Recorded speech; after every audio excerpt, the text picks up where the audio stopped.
Hi guys, welcome to our channel RK career point. Friends, ఈనాటి news పేపర్స్లో వచ్చినటువంటి ముఖ్యమైన ఉద్యోగ వార్తలు అలాగే ఇంపార్టెంట్ కరెంట్ అఫైర్స్ అప్డేట్స్ అయితే ఉన్నాయి. వీడియోని చివరి వరకు చూసినట్లయితే మీకు పూర్తి వివరాలు అనేవి తెలుస్తాయి. అలాగే ఇంపార్టెంట్ కరెంట్ అఫైర్స్ అయితే మిస్ అవ్వకుండా ఉండండి. సో లేట్ చేయకుండా క్లాస్ని అయితే స్టార్ట్ చేసేద్దాము. ముందుగా గ్రూప్ 1 పోస్టులకు సంబంధించినటువంటి అప్డేట్ చూద్దాము. గ్రూప్ 1 పోస్టుల భర్తీపై హైకోర్టు షరతు. ఎస్టీ రిజర్వేషన్ల పెంపు తుది తీర్పునకు లోబడి ఉండాలని స్పష్టీకరణ.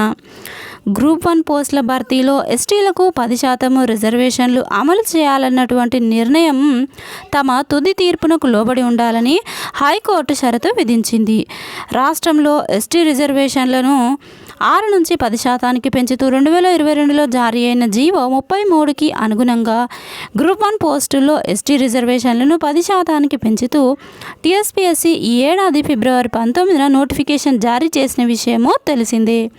దీన్ని సవాల్ చేస్తూ 2 వ్యక్తులు దాఖలు చేసినటువంటి పిటిషన్పై జస్టిస్ అభినంద కుమార్ షావిలి, జస్టిస్ నామవరపు రాజేశ్వరరావు ధర్మాసనము ఇటీవల విచారణ జరిపింది. ప్రభుత్వ నిర్ణయం వల్ల మొత్తం రిజర్వేషన్లు 54% పెరిగాయని, ఇది సుప్రీంకోర్టు తీర్పునకు వ్యతిరేకమని పిటిషనర్ల తరపు న్యాయవాది తెలిపారు. ఎస్సీ ఎస్టీ రిజర్వేషన్లు 50% మించితే రాజ్యాంగంలోని 14, 15, 16 అధికరణలకు విరుద్ధమవుతుందని గతంలో సుప్రీంకోర్టు స్పష్టం చేసిందని గుర్తు చేశారు.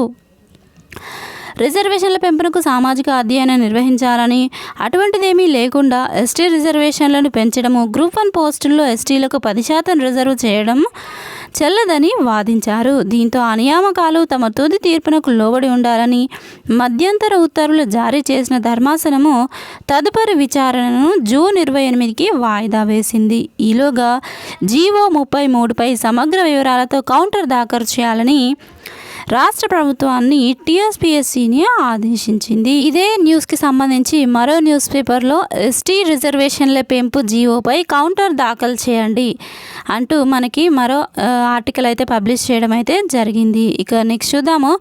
ఆర్టీసీ ఉద్యోగాల ఎంపిక పోలీస్ బోర్డు చేతికి.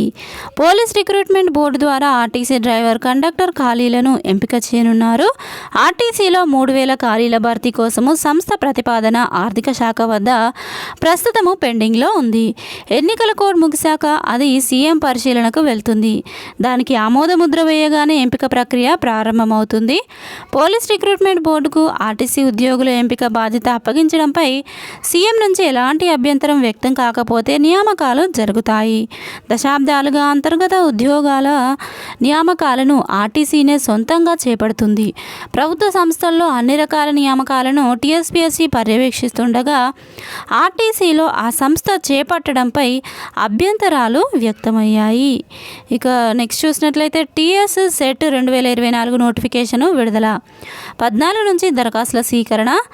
వివరాలు చూస్తే అసిస్టెంట్ ప్రొఫెసర్లు, లెక్చరర్ల అర్హత పరీక్ష, Telangana state eligibility test TS set 2024 notification విడుదలైంది.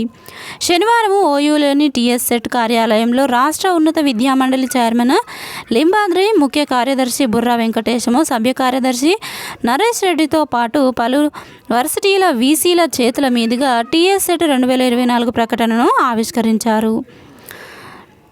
ఆసక్తి గల అభ్యర్థులు ఈ నెల 14 నుంచి జూలై 2 వరకు ఆన్లైన్లో దరఖాస్తులు చేసుకోవచ్చని తెలిపారు. 1500 అపరాధ రుసుముతో జూలై 8వ తేదీ వరకు, 2000తో జూలై 16వ తేదీ వరకు, 3000 అపరాధ రుసుముతో జూలై 26వ తేదీ వరకు దరఖాస్తు చేసుకోవచ్చని పేర్కొన్నారు. ఆగస్టు 28, 29, 30, 31వ తేదీల్లో పరీక్షలు జరుగుతాయని, 20 నుంచి హాల్ టికెట్లు డౌన్లోడ్ చేసుకోవచ్చని తెలపడం అయితే మనం ఇక్కడ చూడవచ్చు. తెలంగాణలో ఉమ్మడి 10 జిల్లాల్లో పరీక్ష కేంద్రాలు ఉంటాయని, ఏపీలో పరీక్ష కేంద్రాలను రద్దు చేసినట్లు చెప్పారు. ఇక నెక్స్ట్ చూద్దాము. ప్రధాన ఉపాధ్యాయులకు టెట్ అక్కర్లేదు స్పష్టం చేసినటువంటి ఎన్సీటీఈ ఎమ్మెల్సీ నరసింహారెడ్డికి ఉత్తర్వుల కాపీ అందజేత. వివరాలు చూస్తే ప్రాథమిక ఉన్నత పాఠశాలల ప్రధాన ఉపాధ్యాయుల పదోన్నతికి టెట్ ఉత్తీర్ణత నిబంధన వర్తించదని ఎన్సీటీఈ సభ్య కార్యదర్శి కేశాంగ్ వై శర్పా స్పష్టం చేశారు. ఢిల్లీలో శర్పా ఎన్సీటీఈ అధికారులతో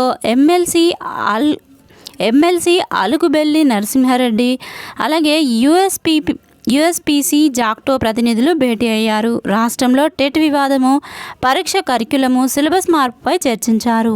ఈ సందర్భంగా పిఎస్ హైస్కూల్ ప్రధానోపాధ్యాయుల పదోన్నతికి టెట్ అక్కర్లేదని రాతపూర్వకంగా ఇచ్చిన వివరణ ఉత్తర్వుల కాపీని అందజేశారు. ఇక నెక్స్ట్ చూసినట్లయితే డిపార్ట్మెంటల్ పరీక్షలు జూన్ 12కు వాయిదా.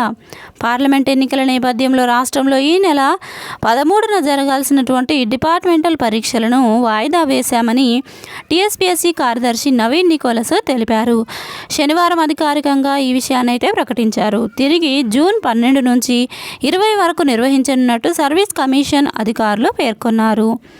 హెచ్ఎండిఏ పరిధిలో నిర్వహించనున్నటువంటి పరీక్షల పూర్తి టైం టేబుల్ను సర్వీస్ కమిషన్ వెబ్సైట్లో పొందుపరిచామని తెలపడం అయితే మనము చూడవచ్చు. ఇక నెక్స్ట్ చూసినట్లయితే భాషా పండితులకు పదోన్నతులు కల్పించాలి.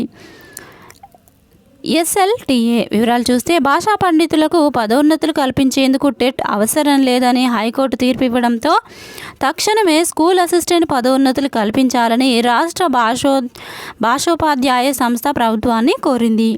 జూన్ 12 లోపు పదోన్నతులు కల్పించాలని విజ్ఞప్తి చేసింది.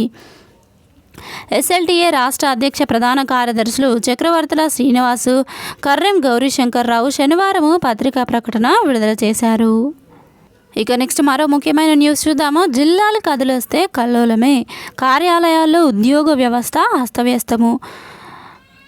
ఉద్యోగుల పంపకాల ప్రక్రియ మళ్ళీ మొదటికి 1-2 ఏళ్ల వరకు నోటిఫికేషన్లు బంద్. రాష్ట్ర వ్యాప్తంగా పడిపోనున్న భూముల ధరలు, ప్రైవేటు పెట్టుబడులు వెనక్కి, మళ్ళీ వలసలు. వివరాలు చూస్తే జిల్లాల సంఖ్య తగ్గిస్తే కలిగే నష్టాలు ఏంటి అంటే ముఖ్యంగా నిరుద్యోగులకే ఇక్కడ ఉద్యోగ అవకాశాలు అయితే కోల్పోవడం అయితే చూడవచ్చు. ఇక వివరాలు చూస్తే కొత్త జోనల్ వ్యవస్థ వచ్చే వరకు నోటిఫికేషన్లు ఉండవు, నియామకాలు కూడా ఉండవు. జోనల్ వ్యవస్థను మళ్ళీ మార్చాల్సి అయితే వస్తుంది. ఇక ఉద్యోగ ఉపాధి అవకాశాలు కోల్పోతారు, క్యాడర్ స్ట్రెంత్ తగ్గిపోతుంది. ఇది ఉద్యోగుల ప్రమోషన్లపై ప్రభావము చూపుతుంది. జిల్లాల ప్రాతిపదికన కేంద్రం నుంచి వచ్చే నవోదయ వంటి విద్యా సంస్థల నిధులు తగ్గిపోతాయి. వెనుకబడిన ప్రాంతాల్లోని నిరుద్యోగులకు అన్యాయం అయితే జరుగుతుంది. ఇక వివరాలు చూద్దాము. ఒక ప్రాంతంలో భౌగోళిక పరిస్థితులు, వసతులను బట్టి కొందరికి మంచి విద్యావకాశాలు దొరికితే మరికొందరికి సరైన సదుపాయాలు ఉండకపోవచ్చు. ఫలితంగా ఒకే జిల్లాలో ఉండే ఒకే ప్రాంతం నిరుద్యోగుల్లో నాలెడ్జ్ లెవెల్ ఎక్కువగా ఉంటే మరో ప్రాంతం అభ్యర్థులు కాస్త వెనుకబడి ఉంటారు. దీంతో ఆ జిల్లాలో జరిగే నియామకాల్లో ప్రభుత్వ ఉద్యోగాలన్నీ ఒకే ప్రాంతం వారికి వచ్చేవి, మిగతా వారు అన్యాయం అయ్యేవారు. కేసీఆర్ ప్రభుత్వము కొత్త జిల్లాలను ఏర్పాటు చేసి ఈ అన్యాయాన్ని చాలా వరకు సరిదిద్దింది. ఒకే రకమైన పరిస్థితులు ఉన్న ప్రాంతాలు జిల్లాలుగా మారాయి. ఉదాహరణకు గ్రామీణ పరిస్థితులు ఎక్కువగా ఉండే ములుగు, భద్రాద్రి కొత్తగూడెము, జయశంకర్ భూపాలపల్లి వంటి ప్రాంతాలు జిల్లాలుగా మారి ఆయా జిల్లాల నిరుద్యోగులకు న్యాయం కలిగింది. రద్దు చేస్తే వారు తిరిగి అన్యాయానికి గురవుతారు అంటే ఇక్కడ మనం పేర్కొనడము చూడవచ్చు. దీనికి సంబంధించి కంప్లీట్ డీటెయిల్స్ మీరు పీడిఎఫ్లో చదువుకోవచ్చు. నేను లింక్ డిస్క్రిప్షన్లో ఇస్తాను. ఇక నెక్స్ట్ కరెంట్ అఫైర్స్ చూద్దాము. హమీదాపై గూగుల్ డూడుల్. భారత మహిళా రెజ్లింగ్ ఆద్యురాలైనటువంటి హమీదా బానుపై ప్రముఖ సెర్చ్ ఇంజిన్ గూగుల్ తమదైన రీతిలో ప్రత్యేక డూడుల్తో ముందుకొచ్చింది. దేశ రెజ్లింగ్కు చుక్కానిలా నిలిచినటువంటి హమీదా బాను రెజ్లింగ్లో ఉన్నత శిఖరాలు అధిరోహించింది. తన అసమాన నైపుణ్యంతో భారత్లోనే కాదు ప్రపంచవ్యాప్తంగా ప్రత్యర్థులను మట్టి కరిపించడంలో ఆమె సాటిగా నిలిచింది. భారత మహిళల రెజ్లింగ్లో బాను ట్రయల్ బ్లేజర్గా నిలిచారు అని రాసుకొచ్చింది. 1940 దశకంలో 300కు పైగా బౌట్లలో హమీదా విజయాలు సొంతం చేసుకుంది. పురుష రెజ్లర్లను ఓడించి తనకంటూ ప్రత్యేకతను నిలుపుకుందంటూ ఇక్కడ చెప్పుకొచ్చింది. ఇక అంతర్జాతీయ కరెంట్ అఫైర్స్ అయితే చూద్దాము. టాపిక్ వైజ్ కరెంట్ అఫైర్స్ చూద్దామండి, నోట్ చేసుకోండి ఇంపార్టెంట్. సైనిక వ్యయంలో భారత్ 4వ స్థానము. అమెరికా, చైనా, రష్యా తర్వాత రక్షణ రంగానికి $83.6 బిలియన్ కేటాయించడం ద్వారా భారత్ 2023లో ప్రపంచంలోనే 4వ అతిపెద్ద సైనిక వ్యయం చేసే దిశగా నిలిచింది. కాలుష్య నగరంగా కాఠ్మండు.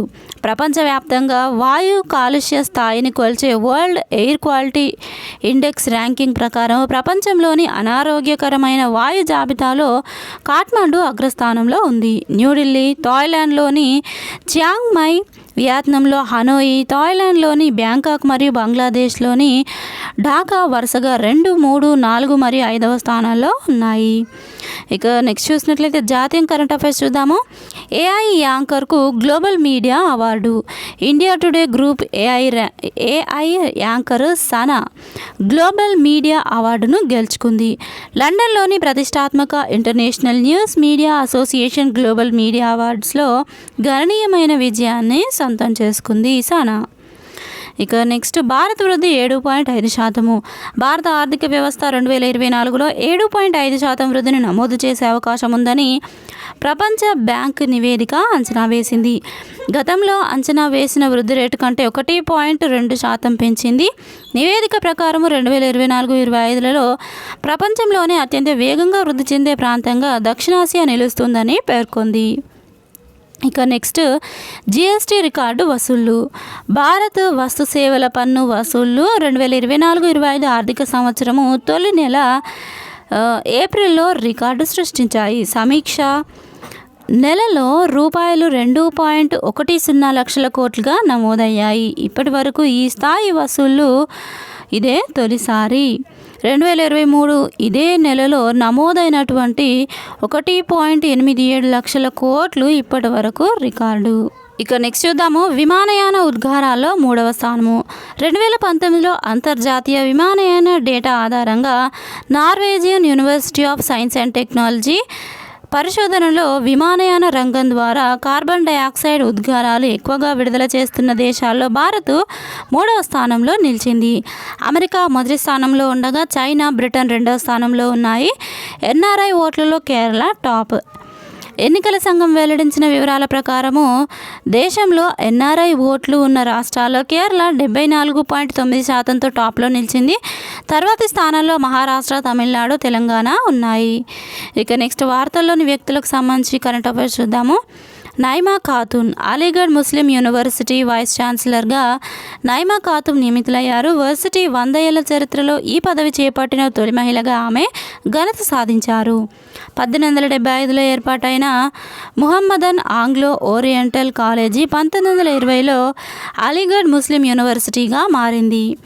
ప్రబోవో సుబియాంతో ఇండోనేషియా నూతన అధ్యక్షుడిగా ప్రబోవో సుబియాంతో ఎన్నికైనట్లు ఆ దేశ ఎన్నికల సంఘము ప్రకటించింది.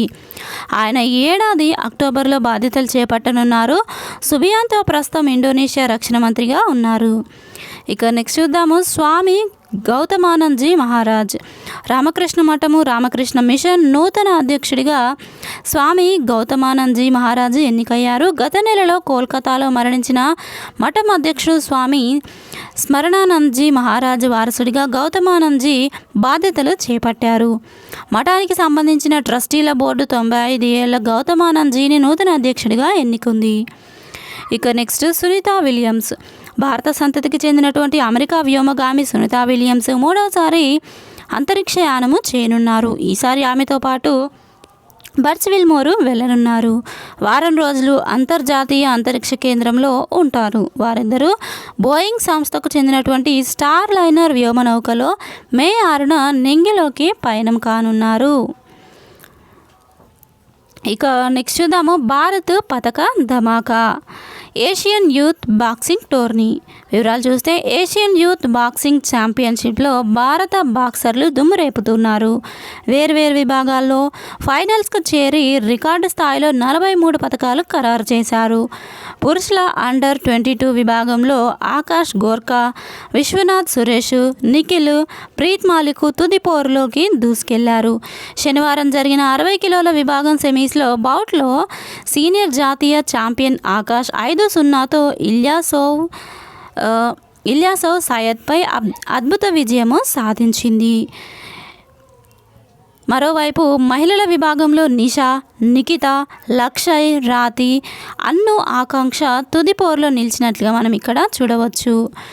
ఇక నెక్స్ట్ రేస్లోనే ఆర్సీబీ గుజరాత్ టైటాన్స్పై భారీ గెలుపు, సిరాజ్ డూప్లెసిస్ విజృంభణ, హ్యాట్రిక్ విజయాలతో ప్లే ఆఫ్స్ దిశగా వివరాలు చూస్తే రాయల్ ఛాలెంజర్స్ బెంగళూరు జూలు విధిల్చింది.